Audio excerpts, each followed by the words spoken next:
Hey, good morning everyone. Hope you're having a great day so far. So what do I have now? I have a Subaru Forester, and it's got a wheel bearing issue. It turns out the right rear wheel bearing is making a ton of noise. It's very loud. Just sounds like a helicopter going down the road. So I'm going to be changing out that bearing. I actually made a video yesterday of this vehicle when I recharged the AC, and for some reason the video didn't come out quite right. It was a lot of background noise, and it's just like I couldn't publish that video. It was terrible. So let me show you the vehicle real quick. This one right here, this Forester, and right here I'm going to be doing the right rear wheel bearing. I pulled the other rear wheel off because I wanted to double check the brakes, and the brakes themselves, as you can see, they got plenty of meat on them, but this wheel bearing has quite a bit of noise to it. So I'm going to do this wheel bearing right now. Relatively simple to do. These are a bolt-in if I'm not mistaken. I'm going to find out. Anyway, the caliper, you got to unbolt the bracket. You may as well take the bracket off as an assembly with the pads. Take it off, hang it to the side. Take the rotor off, take the axle nut off. So let me go that far. Let me take the caliper assembly off and let me take the rotor off and let's see what we got. So there we go, pretty simple so far. I stuck the caliper up off to the side, and now, like I said, I'm going to take the nut off, and then it is a bolt-in like I thought it was. And it's got 4 bolts coming in from this side. See them there. So I'm going to do that, unbolt everything, and then that should hopefully come straight out. Since we're down south, usually they don't get rusted in place, but we're going to find out. As you can see, I got the nut off. So now, to get to the bolts in the back, I'm really just going to use a ratchet and go on there. It's a 14 millimeter. They're not super tight. You know, you would think they might be tighter, but they're not. I mean, there. I didn't touch that from before. I just broke that free now. So, unscrew this. And like I said, I have high hopes that this is just going to come right out without too much of an issue since we are down south. There you go. So I did already take the top one out. So now I'm going to work on getting the 2 out from this side. This side's a little more, not complicated, but you got a little less room, believe it or not, to get to the 2 in front. So let me get those out, and then hopefully this whole thing should come straight out. And there you can actually see the parking brake shoes and how the parking brake system works. So make sure you guys use your parking brake. I always recommend that, especially from a newer car. Always use it because it keeps everything in adjustment too, especially if your parking brake goes through the calipers. That keeps everything in adjustment as well, but using them keeps everything working the way it should, and it helps to keep the actual material from the backing here, keeps them from falling off because you're constantly using them. I always use my parking brake non-stop every time it comes to a stop, parking brake's on. There we go, we got all the bolts out now. So now this thing should be relatively free. Hopefully it should come out with ease. And what I'm going to do is I'm just going to wrap it lightly with a hammer and see if that does anything. And it did start moving already, I think. Yeah. You can see it's moving. Now I remember doing one of these up north, and I'll explain what the problem was with that, because once I got it off, yeah, and actually this one's doing it too. The whole thing comes off with the backing plate.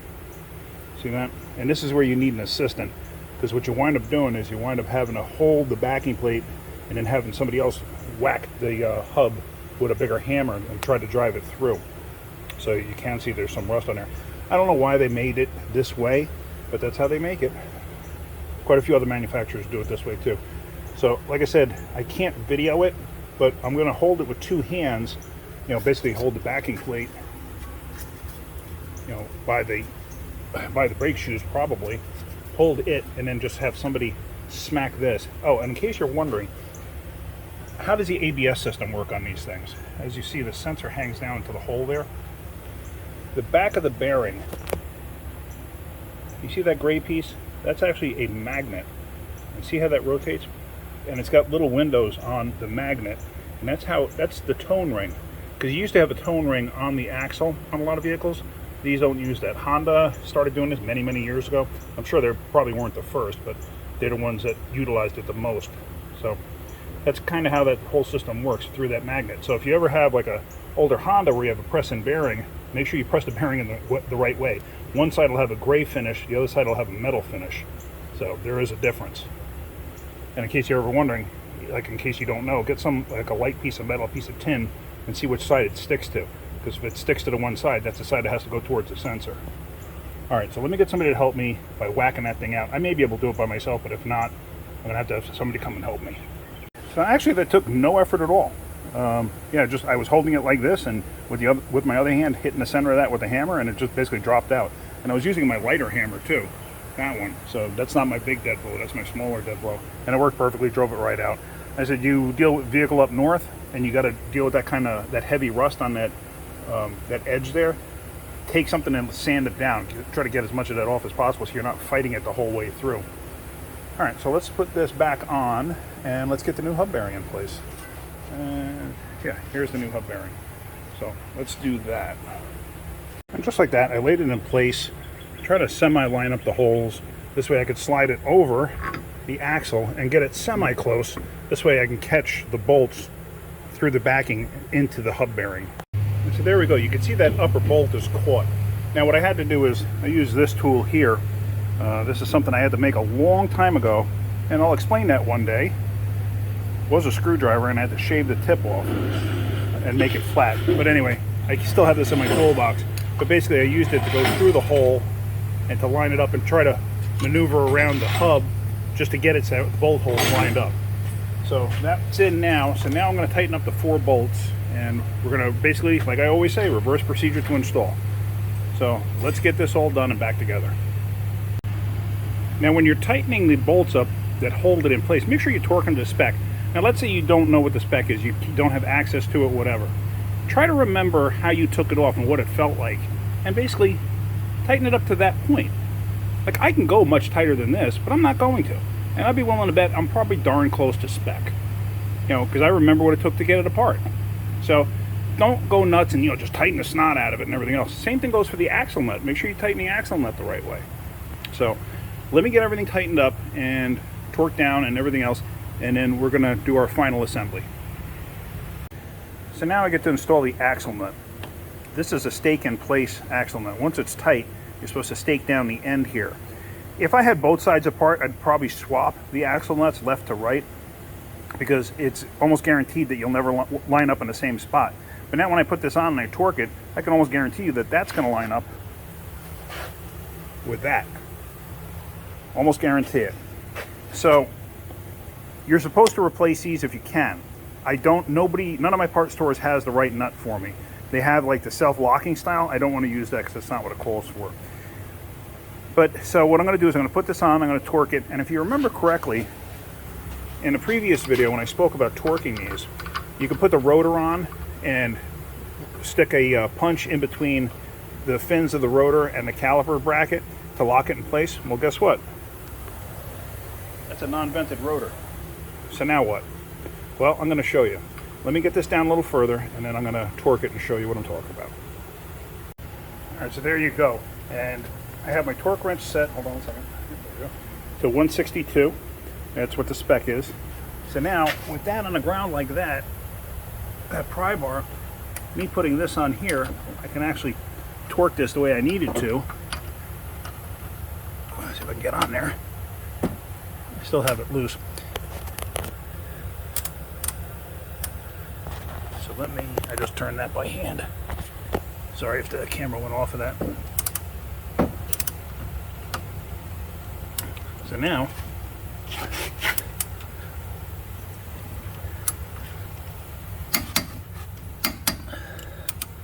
there we go. Now we're torqued. That's the easy way to do that. So let me put this back up in the air, and then let me finish up what I'm doing. Do the final reassembly.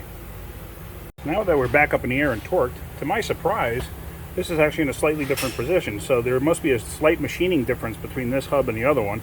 As you can see, this is a CarQuest. That's a CarQuest Premium hub. But anyway, so now I can actually stake down the end here. Basically, you're just going to use a chisel, like so, or a punch. This is a very dull chisel, and I use it for this purpose. And basically, you're going to wind up smacking that down. So let me get that part of it done, and then I'll show you what it looks like.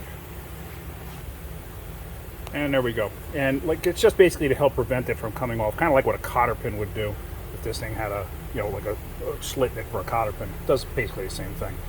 So now I can just reassemble. I can put the rotor on, put the caliper on, put the wheels on, and then I'm all done. And there we go, all back together. So now I'm going to let it down, and we're going to take this thing for a road test.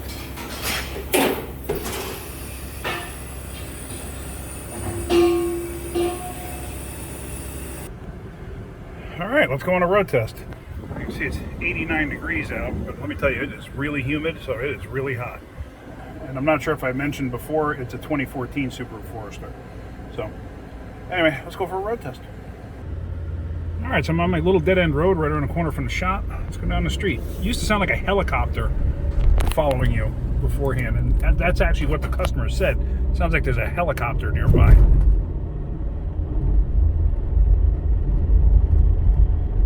So,